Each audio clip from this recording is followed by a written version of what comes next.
أعوذ بالله من الشيطان الرجيم الرحيم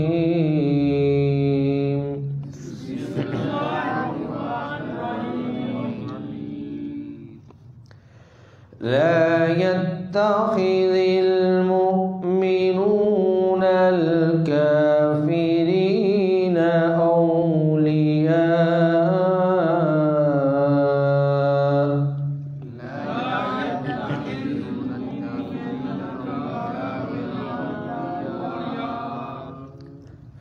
من دون المؤمنين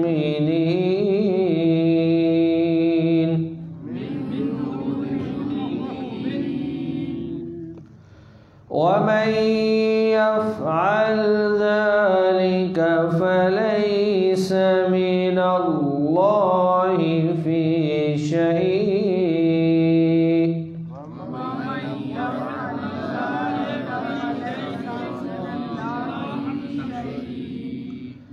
إلا أن تتقوا منهم تقاه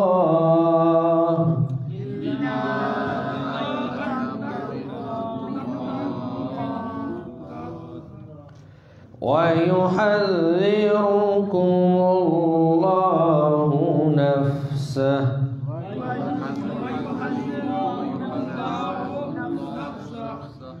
وإلى الله المصير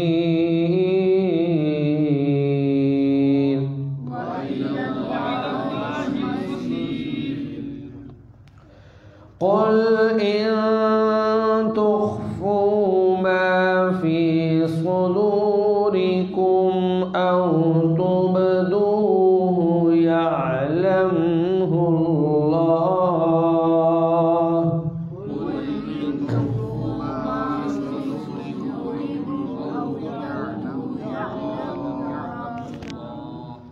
ويعلم ما في السماوات وما في الأرض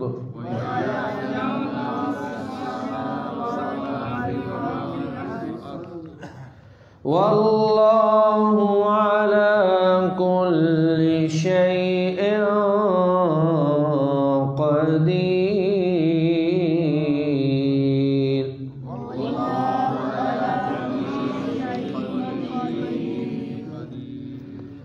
يوم تجد كل نفس ما عملت من خير محضرا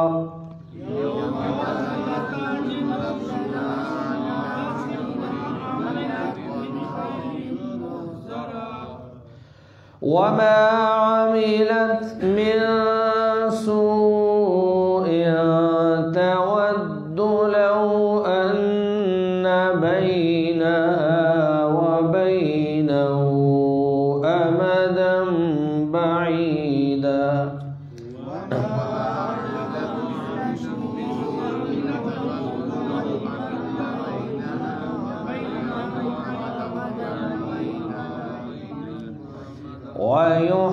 ويحذركم الله نفسه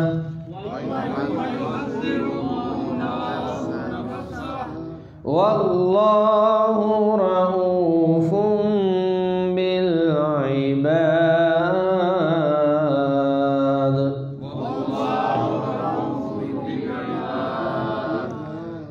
صدق الله العظيم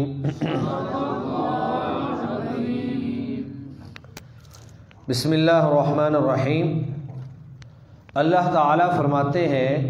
کہ لا يتخذ المؤمنون الکافرین اولیاء من دون المؤمنین، کہ مومنوں کو چاہیے کہ وہ مومنوں کو چھوڑ کر کافروں کو اپنا دوست نہ بنائیں۔ اس کی وجہ یہ ہے کہ جو انسان کسی کا دوست ہوتا ہے وہ بھی اس جیسا بن جاتا ہے، جس طرح کہ بعض روایات میں یہ الفاظ ہیں کہ المرء مع من احب، کہ آپ جس کے ساتھ محبت کرتے ہیں آپ بھی ویسے ہی بن جائیں گے۔ اور پھر نبی مکرم صلی اللہ علیہ وسلم نے فرمایا کہ الحب للہ والبغض فی اللہ، اگر کسی کے ساتھ محبت ہے تو وہ بھی اللہ کے لیے، اور اگر کسی کے ساتھ بغض اور نفرت ہے تو وہ بھی اللہ کے لیے۔ تو کافر چونکہ اللہ کے بھی دشمن ہیں، نبی مکرم صلی اللہ علیہ وسلم کے بھی دشمن ہیں، قرآن کے بھی دشمن ہیں، اہل اسلام اور مسلمانوں کے بھی دشمن ہیں، تو اگر آپ کافروں کے ساتھ محبت کرتے ہیں تو اس کا مطلب یہ ہے کہ آپ کی یہ محبت اللہ کے لیے نہیں ہے، بلکہ آپ دنیا کے مفاد، دنیاوی مقاصد کے لیے، ڈالر اور یورو کی چمک کے لیے یا ان کے ایجنٹ بن کر آپ ان کے ساتھ محبت کر رہے ہیں۔ تو ولی اس دوست کو کہتے ہیں جس کے ساتھ انسان کا دل کا گہرا تعلق ہو، اور اللہ فرماتے ہیں کہ اللہ ولی الذین آمنوا، اللہ ان لوگوں کا ولی ہے، ان لوگوں کا دوست ہے جو ایمان لائے۔ تو بھائی ہمارا تو اللہ جو ہے وہ ولی ہے، دوست ہے، تو کہتے ہیں کہ دوست کا دوست جو ہوتا ہے وہ بھی دوست ہوتا ہے، لیکن دوست کا دشمن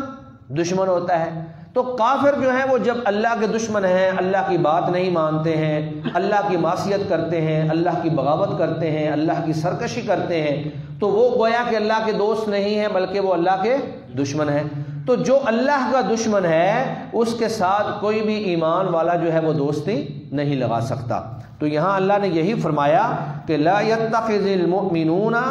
نہ پکڑے ایمان والے الکافرین اولیاء، کافروں کو اپنا دوست، من دون المؤمنین، مومنوں کو چھوڑ کر۔ تو یہ آپ یہی سمجھ لیں کہ یہ یا تو ایجنٹی ہو سکتی ہے یا پھر دنیا کا مفاد ہو سکتا ہے کہ آپ اپنے اسلامی معاشرے کو چھوڑ کر، اپنے مسلمان بھائیوں کو چھوڑ کر، اپنے مسلمان دوستوں کو چھوڑ کر، کلمہ گو لوگوں کو چھوڑ کر آپ ان لوگوں کے ساتھ دوستیاں لگا رہے ہیں جو اللہ کے بھی دشمن ہیں، رسول کے بھی دشمن ہیں، اسلام کے بھی دشمن ہیں اور مسلمانوں کے بھی دشمن ہیں۔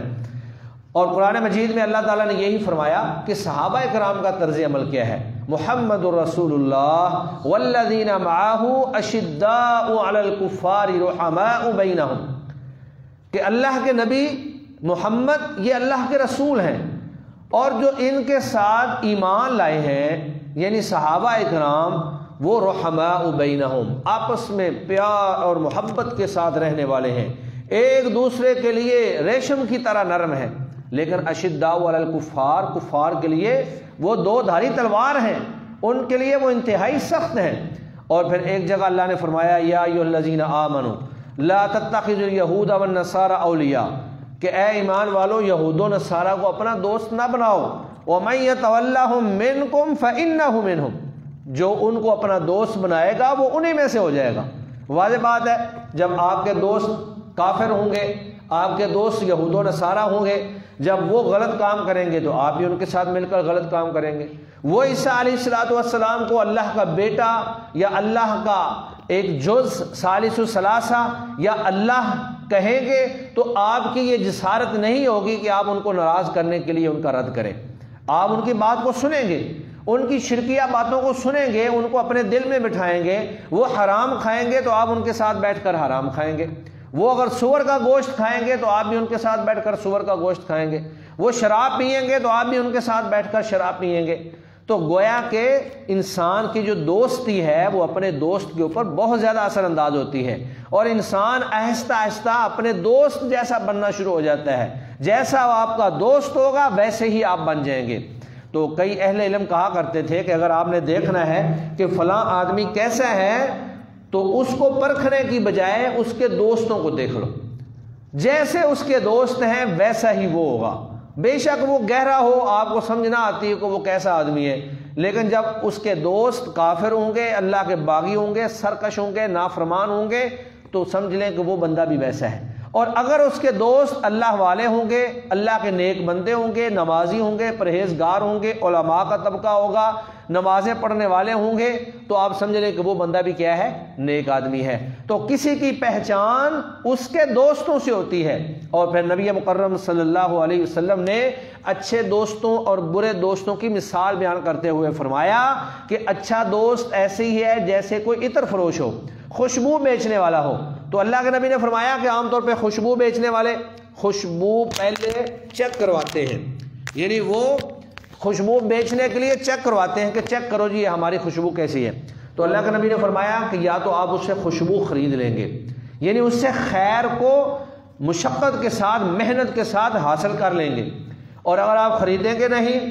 تو وہ آپ کو تحفہ دے دے گا۔ تحفے کا مطلب یہ ہے کہ وہ آپ کو چیک کروائے گا۔ جب خوشبو والا خوشبو بیچتا ہے گاڑی کے اندر، بس کے اندر، تو وہ پہلے سب کو ہاتھ پہ تھوڑی تھوڑی لگاتا ہے، تو کم از کم آپ کو کچھ تو تحفہ مل گیا۔ اور اگر وہ تحفہ بھی نہیں دے گا تو آپ اس کے پاس بیٹھے ہیں تو اس کی عطر کی شیشیوں میں سے خوشبو نکل نکل کر آپ کو آ رہی ہوگی۔ تو یہ ایک اچھے دوست کی مثال ہے کہ اگر اچھا دوست آپ نے بنایا ہے وہ آپ کو نماز پہ لگائے گا، روزے پہ لگائے گا، حج زکات پہ لگائے گا، اللہ کی دین کی خدمت پہ لگائے گا، آپ کو اللہ کا مطیع اور فرما بردار بنائے گا۔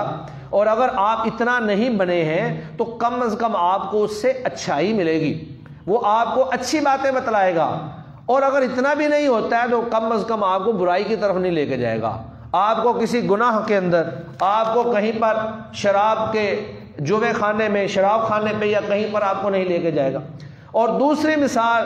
برے مثال دوست کی اللہ کے نبی نے مثال یہ دی کہ جیسے لوہار ہوتا ہے، اس کی بھٹی میں آگ جل رہی ہوتی ہے تو بسا اوقات اس میں سے انگارہ اڑتا ہے اور آپ کے کپڑوں کو جلا دیتا ہے۔ یعنی آپ کا برا دوست آپ کو اتنا برائی میں لے جائے گا کہ آپ اپنے آپ کو تباہ کر بیٹھیں گے، آپ اپنے آپ کو جلا بیٹھیں گے، آپ اپنے آپ کو جہنم کا ایندھن بنا لیں گے۔ اور اگر اتنا اثر نہیں ہوگا تو آپ جب تک اس بھٹی والے کے پاس بیٹھے ہوئے ہیں اس کا دھواں، بدبو، آگ اور تپش وہ آپ کو پہنچتی رہے گی۔ یعنی برے دوست کی دوستی کا اثر یا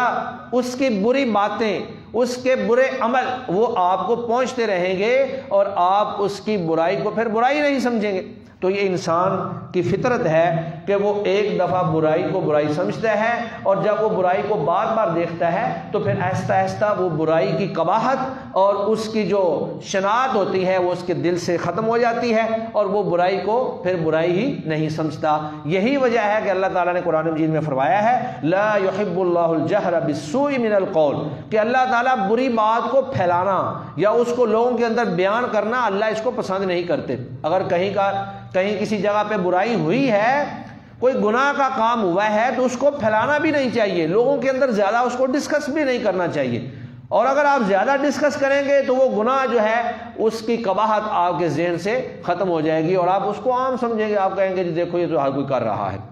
آج سود اتنا عام ہو چکا ہے کہ آج ہمارے نمازی بھائی، دیندار لوگ، بہت سارے ایسے لوگ جو اللہ کی اطاعت اور فرما برداری کی زندگی گزار رہے ہیں، وہ کہتے ہیں جی یہ تو عام ہے، اس کے بغیر کاروبار ہی نہیں ہوتا ہے۔ جب تک ہم بینک سے لون نہ لے لیں، جب تک ہم اس کاروبار میں سود کا معاملہ نہ کر لیں، یہ کام ہی نہیں چلتا۔ حالانکہ یہ انتہائی سخت ترین گناہ ہے، اللہ نے اس کو اعلان جنگ قرار دیا ہے، فَأْذَنُوا بِحَرْبٍ مِّنَ اللَّهِ وَرَسُولِهِ۔ تو اللہ فرماتے ہیں لا يتخذ المؤمنون الکافرین اولیاء من دون المؤمنین، ایمان والوں کو چاہیے کہ وہ کافروں کو اپنا دوست نہ بنائیں مومنوں کو چھوڑ کر۔ اور پھر خاص طور پہ اگر ایسا معاملہ ہو کہ آدمی مومنوں کو چھوڑ کر کافروں کو دوست بنائے تو اہل ایمان وہ جو ہیں آپ کہہ لیں کہ ایک ہوتا ہے حوصلہ افزائی کرنا، حوصلہ شکنی ہوتی ہے ان کی، احساس کمتری کا شکار ہوتے ہیں کہ یار یہ بندہ عجیب ہے، ہمیں چھوڑ کر ان کے ساتھ دوستیاں لگا کے بیٹھا ہوا ہے۔ اور خاص طور پہ یہ معاملہ آج کل ہمارے حکمرانوں کے بارے میں بہت عام ہے کہ وہ اپنے اہل ایمان بھائیوں کو چھوڑ کر، اسلامی ممالک کو چھوڑ کر کفر کے اور استعمار کے اور مغرب کے اور انگریز کے اور یورپ کے جو ہے وہ غلام بنے ہوئے ہیں۔ وجہ کیا ہے جی؟ وہاں سے ڈالر مل رہے ہیں، وہاں سے قرضہ مل رہا ہے۔ وہ کون سا آپ کو فی سبیل اللہ قرضہ دے رہے ہیں؟ وہ کون سا آپ کی خدمت کرنا چاہتے ہیں؟ بھائی وہ تو آپ کو جکڑنا چاہتے ہیں، شکنجا کسنا چاہتے ہیں آپ کے اوپر، تاکہ آپ کو قرضہ دیں اور پھر اپنی مرضی کی باتیں جو ہیں وہ آپ سے منوا سکیں، اپنے تقاضے جو ہیں وہ آپ سے پورے کروا سکیں، اپنے مطالبے جو ہیں وہ منوا سکیں۔ تو اللہ فرماتے ہیں وَمَن يَفْعَلْ ذَلِكَ، اور جس نے یہ کام کیا یعنی کافروں کے ساتھ دوستی لگائی، کیا ہے فَلَيْسَ مِنَ اللَّهِ فِي شَيْءٍ، تو اس کا اللہ کے ساتھ کوئی تعلق نہیں ہے۔ کتنی سخت وعید ہے کہ جو کافروں کے ساتھ دوستی لگائے گا اس کا اللہ کے ساتھ کوئی تعلق نہیں ہے، کیونکہ اس نے اللہ کے دشمنوں کے ساتھ دوستی لگا لی ہے۔ اس نے رسول اللہ کے دشمنوں کے ساتھ دوستی لگا لی ہے، اس نے اسلام اور مسلمانوں کے دشمنوں کے ساتھ دوستی لگا لی ہے، تو پھر اللہ تعالیٰ کو ایسی دوستی قابل قبول نہیں ہے۔ اور پھر اللہ فرماتے ہیں الا، سوائے اس کے، ان تتقوا، کہ تم اپنے آپ کو بچاؤ، منہم، ان کے شر سے، تقاتن، بچانا۔ ایک صورت ہے کہ آپ دوستی کا اظہار کریں لیکن وہ بھی زبان سے، یہ ان مسلمانوں کے لیے ہے جو کافروں کے ممالک کے اندر رہ رہے ہیں، جو کافر ملک کے اندر رہتے ہیں، وہاں پر کافروں کا غلبہ ہے، کافروں کی حکومت ہے، کافروں کا معاشرہ ہے، مسلمان چند لوگ ہیں، اگر وہ وہاں پر اس طرح دوستی کا اظہار نہ کریں یا ان کے ساتھ لین دین نہ رکھیں تو آپ کو شر اور تکلیف کا مسئلہ پہنچ سکتا ہے، وہ آپ کو قتل بھی کر سکتے ہیں، جس طرح کہ یہ ناروے کے اندر اور اسی طرح یہ نیوزی لینڈ کے اندر پچھلے دنوں ہوا تھا۔ تو وہاں پر جو ہے اپنے آپ کو بچانے کے لیے، تاکہ مجھے نقصان نہ پہنچے، مجھے جانی نقصان نہ پہنچے، مجھے مالی نقصان نہ پہنچے، تو اپنے آپ کو نقصان سے بچانے کے لیے صرف ان کے ساتھ اچھا ایک تعلق رکھا جا سکتا ہے، وہ بھی یہ ایسے ہی ہے کہ جیسے اضطراری کیفیت میں آپ خنزیر کا گوشت کھا سکتے ہیں، مجبوری ہے، اضطراری کیفیت ہے، تو اضطراری کیفیت میں آپ کلمہ کفر بھی اپنی زبان سے ادا کر سکتے ہیں، لیکن اگر وہاں پہ حالات بہتر ہوں، مسلمانوں کی ایک اچھی جماعت موجود ہو، تو پھر اس چیز کی بھی اجازت نہیں ہے۔ اور اس کے بعد پھر اللہ فرماتے ہیں وَيُحَذِّرُكُمُ اللَّهُ نَفْسَهُ، اللہ تعالیٰ تمہیں اپنے آپ سے ڈراتا ہے، یعنی تم اللہ سے ڈرو، اللہ کے علاوہ کسی کا خوف تمہارے دلوں میں نہیں ہونا چاہیے۔ وَإِلَى اللَّهِ الْمَصِيرُ، اور اللہ کی طرف لوٹ کر جانا ہے سب نے۔ اس کے بعد اللہ فرماتے ہیں قل، اے نبی آپ ان کو کہہ دیجئے، ان تخفوا، اگر تم چھپاؤ، ما فی صدورکم، جو تمہارے سینوں میں ہے، او تبدوہ، یا اس کو ظاہر کرو، یعلمہ اللہ، اللہ اس کو جانتا ہے، اللہ دلوں کے راز بھی جانتا ہے، اللہ تمہارے دلوں کے بھید بھی جانتا ہے، اللہ رب العزت جانتا ہے کہ تم کیا سوچ رہے ہو، تمہارے دل کے اندر کیا سین چل رہا ہے، اور اگر تم کافروں کے ساتھ دشمنی لگاتے ہو یا ان کے ساتھ تم دوستی لگاتے ہو تو تم کیا سوچ کر یہ کر رہے ہو، اگر تمہاری دوستی ہے تمہارا مقصد کیا ہے، اور اگر ان کے ساتھ دشمنی ہے تو پھر بھی اللہ جانتا ہے کہ تمہارا مقصد کیا ہے۔ کیا تمہاری یہ دوستی اور دشمنی کا معیار اللہ کی رضا ہے کہ جہاں اللہ نے کہا وہاں آپ دوستی لگاؤ اور جہاں اللہ نے کہا وہاں آپ دوستی نہ لگاؤ؟ تو جو اللہ کا حکم ہوگا ہم اسی کے مطابق اپنی دوستی اور دشمنی کا معیار رکھیں گے۔ اور پھر اللہ فرماتے ہیں وَيَعْلَمُ مَا فِي السَّمَاوَاتِ وَمَا فِي الْأَرْضِ، اللہ جانتا ہے جو کچھ آسمانوں میں ہے اور جو زمین میں ہے، وَاللَّهُ عَلَى كُلِّ شَيْءٍ قَدِيرٌ، اللہ تعالیٰ ہر چیز پر قادر ہے۔ یوم تجد، جس دن پالے گی، کل نفس، ہر جان، ما عملت، جو اس نے عمل کیا، من خیر، بلائی سے، نیکی سے، محضرا، اپنے سامنے، وما عملت من سوء، اور اسی طرح جو اس نے عمل کیا برائی سے۔ قیامت کے دن ہر جان، ہر نفس، ہر شخص جو ہے وہ اپنی برائی کو بھی اپنے سامنے دیکھ لے گا اور اپنی نیکی کو بھی اپنے سامنے دیکھ لے گا۔ قرآن مجید کے اندر اللہ تعالیٰ نے اس کا نقشہ یہ کھینچا ہے کہ جو نیک لوگ ہوں گے ان کو اللہ تعالیٰ دائیں ہاتھ کے اندر نامہ اعمال دے گا، اور پھر وہ نامہ اعمال لے کر فیقول ہاؤم اقرؤوا کتابیہ انی ظننت انی ملاق حسابیہ فہو فی عیشۃ راضیہ فی جنت عالیہ قطوفہا دانیہ، وہ لوگوں کو کہیں گے باغ کے آؤ دیکھو، اللہ تعالیٰ نے مجھے جنت کا سرٹیفکیٹ دے دیا ہے، اور پھر یہ جنت کا سرٹیفکیٹ ایسی جنت جس کے اندر باغ ہیں، نہریں ہیں، شراب، دودھ اور اسی طرح میٹھی نہریں وہاں پہ چل رہی ہیں، اللہ تعالیٰ نے بڑے بڑے درخت وہاں پہ لگائے ہیں، ہر طرح کے پھل ہیں وہاں پہ، اسی طرح غلمان ہیں، حوریں ہیں، ساری نعمتیں وہاں پر موجود ہیں۔ تو یہ اپنی نیکی کو سب کے سامنے دیکھ لے گا، لوگ بھی دیکھ لیں گے کہ یہ بندہ کیسا تھا۔ اور پھر جو دوسرا ہے وَأَمَّا مَنْ أُوتِيَ كِتَابَهُ بِشِمَالِهِ فَيَقُولُ يَا لَيْتَنِي لَمْ أُوتَ كِتَابِيَهْ وَلَمْ أَدْرِ مَا حِسَابِيَهْ يَا لَيْتَهَا كَانَتِ الْقَاضِيَةَ، جب اس کو بائیں ہاتھ میں دیا جائے گا وہ کہے گا کاش کہ مجھے یہ نامہ اعمال ملتا ہی نہ،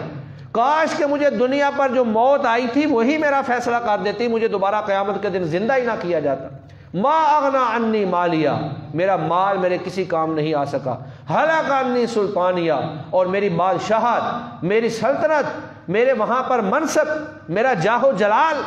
میرے کسی کام نہیں آ سکے۔ وہ ابھی یہی کہہ رہا ہوگا، اللہ تعالیٰ فرشتوں کو کہیں گے خذوہ فغلوہ ثم الجحیم صلو، پکڑ لو اس کو بیڑیاں پہنا دو اور اس کو کھینچ کر جہنم کے اندر پھینک دو۔ تو اللہ فرماتے ہیں قیامت کا دن وہ ہے جس دن ہر آدمی اپنی نیکی کو بھی سامنے دیکھ لے گا اور اپنی برائی کو بھی سامنے دیکھ لے گا۔ تود لو ان بینہا وبینہ امدا بعیدا، اور جو برائیاں کرتا رہا جب اس کی برائی اس کے سامنے آئے گی، ایک حدیث میں یہ الفاظ موجود ہیں کہ جو شخص اپنے مال کی زکوٰۃ ادا نہیں کرتا، اس کا مال جو ہے ایک بہت بڑے اژدہے کی شکل میں بن کر اس کے پاس آ جائے گا اور اس کو ڈسے گا، اس کو ڈنگ مارے گا، وہ بندہ اس کے آگے آگے بھاگے گا، لیکن وہ اژدہا اس کی جان نہیں چھوڑے گا۔ وہ اس کو کہے گا کہ تو کون ہے، کیوں میرے پیچھے پڑا ہوا ہے؟ تو وہ آگے سے کہے گا انا کنزکا انا مالکا، میں تیرا وہ خزانہ ہوں، میں تیرا وہ مال ہوں جس کو تو جمع کر کر کے رکھا کرتا تھا اور تو اس میں سے اللہ کا حق ادا نہیں کیا کرتا تھا۔ تو یہ برائی بھی انسان کی وہاں پہ سامنے آ جائے گی اور پھر انسان وہاں پہ خواہش کرے گا، تودو، وہ خواہش کرے گا، پسند کرے گا، لو ان بینہا، کاش کہ اس کی برائی کے درمیان، وہ بینہ، اور اس بندے کے درمیان، آمدم بعیدا، لمبی مسافت ہو، دور کی مسافت ہو، وہ اس سے دور ہو جائے، لیکن وہاں پر اس کی برائی اس کی جان نہیں چھوڑے گی، اس کی برائی اس کے ساتھ رہے گی اور وہ اپنی برائی سے اپنی جان نہیں چھڑا سکے گا۔ وَيُحَذِّرُكُمُ اللَّهُ نَفْسًا، اور اللہ تمہیں ڈراتا ہے اپنے آپ سے کہ اللہ سے ڈر جاؤ، ایک اللہ سے ڈر جاؤ جو تمہارا خالق ہے، مالک ہے، رازق ہے، کائنات کا نظام چلانے والا ہے، اپنی طاقت اور اپنی قوت کے اعتبار سے سب سے بڑا ہے۔ اللہ اکبر، اللہ سب سے بڑا ہے، باقی سب چھوٹے ہیں، اللہ سے بڑا کوئی نہیں ہے، اور پھر اللہ کا معاون بھی کوئی نہیں ہے، اللہ وحدہ لا شریک ہے۔ اللہ کے اختیارات، اللہ کی طاقت، اللہ کی قوت، وہ اپنی ساری قوت اور طاقت کے اندر تنہا ہے، یکتا ہے۔ قل هو اللہ احد، اللہ ایک ہے، وحدہ لا شریک ہے۔ اور پھر اللہ فرماتے ہیں واللہ رؤوف بالعباد، اور اللہ تعالیٰ اپنے بندوں کے ساتھ بڑی شفقت کرنے والا ہے، اللہ بڑا پیار کرنے والا ہے، بڑی محبت کرنے والا ہے۔ اللہ کے نبی صلی اللہ علیہ وسلم نے فرمایا کہ اللہ کی رحمت کے 100 اجزاء ہیں، اللہ کی رحمت کے 100 حصے ہیں، اور ان میں سے ایک حصہ اللہ تعالیٰ نے دنیا کے اندر پھیلا دیا ہے، اور یہ وہ حصہ ہے کہ جس کی بنیاد پر ہر ماں اپنے بچے کے ساتھ محبت کرتی ہے، بے شک وہ انسان کی ماں ہو، بے شک وہ حیوان کی ماں ہو، بے شک وہ درندے پرندے کی ماں ہو، یعنی ہر جانور، ہر درندہ، ہر پرندہ، کوئی بھی مخلوق جو ہے، آپ دیکھ لیں چیر پھاڑ کرنے والے شیر اور چیتا، وہاں وہ بھی مائیں جو ہیں وہ اپنے بچوں کے ساتھ بڑی محبت کرتی ہیں، بکری ہے، گائے ہے، بھینس ہے، ہر جانور، اور پھر انسان کی ماں تو اس کے ساتھ اتنی محبت کرتی ہے کہ دنیا کے اندر ماں سے بڑھ کر محبت کرنے والی کوئی ہستی موجود نہیں ہے، بے لوث محبت جس کے اندر کوئی طمع نہیں ہے، کوئی لالچ نہیں ہے، کوئی مفاد نہیں ہے، صرف، اور یہ محبت آئی کہاں سے ہے؟ یہ اللہ نے ان کے دلوں میں محبت ڈالی ہے، یہ محبت اللہ کے اس 100ویں حصے کا حصہ ہے جو اللہ نے ساری کائنات کے اندر تقسیم کر دی ہے۔ تو اسے آپ اندازہ کریں کہ اللہ کی اپنی محبت کتنی ہوگی، اللہ کتنے مہربان ہیں، کتنے رحمان ہیں، کتنے رحیم ہیں، 100 ماؤں سے بڑھ کر محبت کرنے والے۔ تو اللہ فرماتے ہیں واللہ رؤوف بالعباد، اللہ اپنے بندوں کے ساتھ شفقت کرنے والا ہے، محبت کرنے والا ہے۔ انسان کو اللہ کے سامنے جھک جانا چاہیے، اللہ رب العزت سے اپنے گناہوں کی معافی مانگتے رہنا چاہیے۔ یہ ہو ہی نہیں سکتا کہ انسان اللہ تعالیٰ سے معافی مانگے اور اللہ تعالیٰ اس کو معاف نہ کرے، بلکہ اللہ تو فرماتے ہیں کہ جب کوئی بندہ، خاص طور پہ سفید داڑھی والا اور سفید بالوں والا بندہ جو ہے میرے سامنے آ کر ہاتھ کھڑے کر دیتا ہے تو مجھے شرم آتی ہے کہ میں اس کو خالی ہاتھ لوٹا دوں۔ اور پھر وہ آپ نے حدیث سنی ہوگی کہ ایک شخص جو ہے وہ صحرا کے اندر سفر کر رہا تھا، اس کی اونٹنی اور اس کا زادرہ اس کے ساتھ موجود تھا، وہ ایک جگہ راحت کرنے کے لیے، آرام کرنے کے لیے درخت کے نیچے لیٹ جاتا ہے، وہاں پر اونٹنی کو باندھ دیتا ہے۔ جب وہ اٹھتا ہے، نیند سے بیدار ہوتا ہے، تو کیا دیکھتا ہے کہ وہاں پر اونٹنی نہیں ہے۔ وہ بڑا پریشان ہوتا ہے کہ اتنا لمبا چوڑا صحرا ہے، اگر مجھے اونٹنی نہ ملی تو میں تو بھوکوں سے ہی مر جاؤں گا، صحرا کو تو میں عبور نہیں کر سکتا، اتنا بڑا صحرا ہے۔ کبھی ادھر جاتا ہے، کبھی ادھر جاتا ہے کہ شاید کہیں سے اونٹنی ملتی، لیکن اونٹنی نہیں ملتی۔ وہ بالکل مایوس ہو کر موت کے لیے اپنے آپ کو تیار کر لیتا ہے کہ اب میرے مقدر میں موت ہے، اب میں نہیں بچ سکتا۔ وہ بھی آ کر بیٹھتا ہی ہے، کیا دیکھتا ہے کہ اچانک اونٹنی سامنے آ جاتی ہے۔ آپ اندازہ کریں کہ ایسے شخص کو کتنی زیادہ خوشی ہوگی کہ یکدم اللہ نے دوبارہ زندگی عطا کر دی ہے، وہ موت کے منہ میں جا رہا تھا، اپنی زندگی سے بالکل مایوس ہو چکا تھا، سارے اسباب و ذرائع ختم ہو چکے تھے، اس کے سارے رابطے منقطع ہو چکے تھے، اس کو اب یقین ہو گیا تھا کہ اب موت ہی موت ہے، اب مجھے کوئی نہیں موت سے بچا سکتا۔ یکدم اونٹنی سامنے آئی، وہ اتنا خوش ہوا کہ اللہ کی تعریف کرتے ہوئے کہتا ہے کہ اے میرے بندے اور میں تیرا رب۔ اللہ کو کہتا ہے کہ تو میرا بندہ اور میں تیرا رب۔ یہ خوشی کے عالم میں اس کو سمجھ نہیں آئی کہ میں نے کون سی بات کرنی ہے۔ تو اللہ کے نبی صلی اللہ علیہ وسلم نے فرمایا کہ جب کوئی بندہ اللہ کے پاس لوٹ کر آتا ہے، اپنے گناہوں کی توبہ کرتا ہے، جتنی خوشی اس بندے کو ہوئی، اللہ کو اس سے بڑھ کر خوشی ہوتی ہے۔ اندازہ کریں اللہ کتنا مہربان ہے، اللہ کتنا بخشنے والا ہے۔ اللہ ہر رات کے آخری پہر میں آسمان دنیا پہ آ کر آوازیں لگاتا ہے، حل من مسترزق، کیا ہے کوئی رزق کا طالب؟ حل من مستغفر، کیا ہے کوئی گناہ گار مجھ سے معافی طلب کرنے والا، توبہ کرنے والا، وہ آئے میں اس کو معاف کر دوں۔ جب اللہ ہمارے دروازے کھٹکھٹا رہا ہوتا ہے، ہم غفلت کی نیند سوئے ہوتے ہیں۔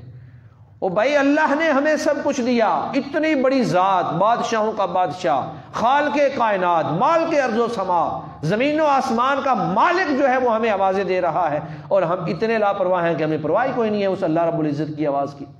تو عزیز دوستو، اللہ رب العزت تو بہانے تلاش کرتا ہے کہ کیسے نہ کیسے میرا بندہ میرے در پہ آ جائے، میں اپنی رحمت کے سمندر بہا دوں اور اس کو معاف کر دوں، لیکن ہم ہی غافل ہیں، ہم ہی غفلت میں ڈوبے ہوئے ہیں، ہم ہی اللہ سے دور ہوئے ہیں۔ کاش کہ اللہ تعالی ہمیں ویسا بنا دے جیسا اللہ تعالی ہمیں چاہتا ہے، جیسا اللہ چاہتا ہے میرا بندہ بن جائے، اللہ ہمیں ویسا ہی بنا دے۔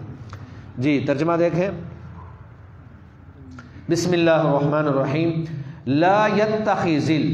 نہ پکڑے، المؤمنون اہل ایمان، الکافرین کافروں کو، اولیاء اپنا دوست، من دون المؤمنین مومنوں کو چھوڑ کر، یعنی مومنوں کو چھوڑ کر کافروں کو اپنا دوست نہ پکڑے۔ وَمَن يَفْعَلْ، اور جس شخص نے کیا ذالک یہ کام، یعنی دوستی لگانے کا کام، فَلَيْسَ، پس نہیں ہے اس کا، من اللہ،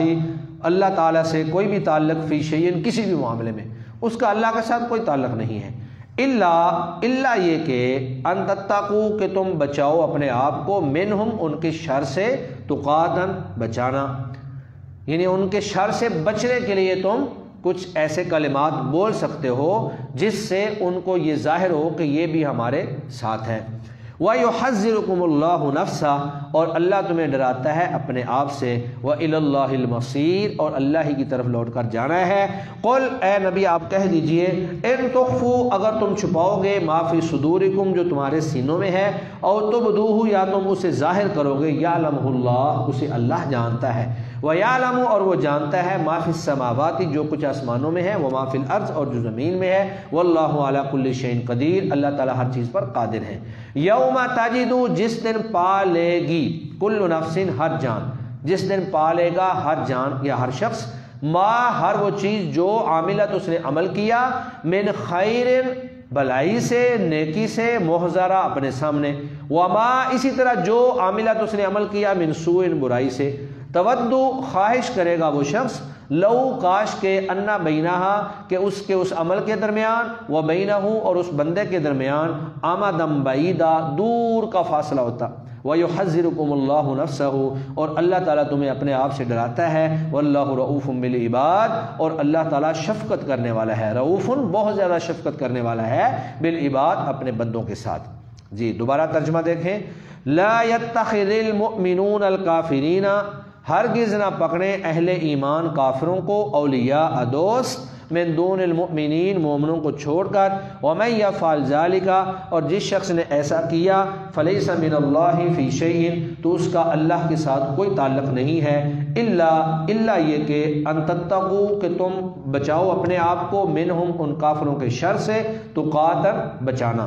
وَيُحَذِّرُكُمُ اللَّهُ نَفْسَهُ، اور ڈراتا ہے اللہ تعالیٰ تمہیں اپنے آپ سے، وَإِلَى اللَّهِ الْمَصِيرُ، اور اللہ کی طرف تم نے لوٹ کے جانا ہے۔ قل، اے نبی آپ کہہ دیجئے، ان تخفوا، اگر تم چھپاؤ، ما فی صدورکم، جو تمہارے سینوں میں ہے، او تبدوہ، یا تم اس کو ظاہر کرو، یعلمہ اللہ، اسے اللہ جانتا ہے، ویعلم، اور وہ جانتا ہے، ما فی السماوات، جو کچھ آسمانوں میں ہے، وما فی الارض، اور جو زمین میں ہے، واللہ علی کل شیء قدیر، اور اللہ تعالیٰ ہر چیز پر قادر ہے۔ یوم تجد کل نفس، جس دن پالے گی ہر جان ما عملت من خیرن جو بھی اس نے نیک عمل کیا محضرن سامنے وما عملت من سوء اور جو بھی اس نے برا عمل کیا اس کو بھی اپنے سامنے تودو خواہش کرے گا وہ آدمی لو ان بینہا و بینہ کاش کہ اس کے درمیان اور اس کے گناہ کے درمیان آمدم بعیدہ دور کی مسافت ہو ویحذرکم اللہ نفسہ اور ڈراتا ہے تمہیں اللہ تعالیٰ اپنے آپ سے واللہ رؤوف بالعباد اور اللہ تعالیٰ بہت شفقت کرنے والا ہے اپنے بندوں کے ساتھ صدق اللہ العظیم.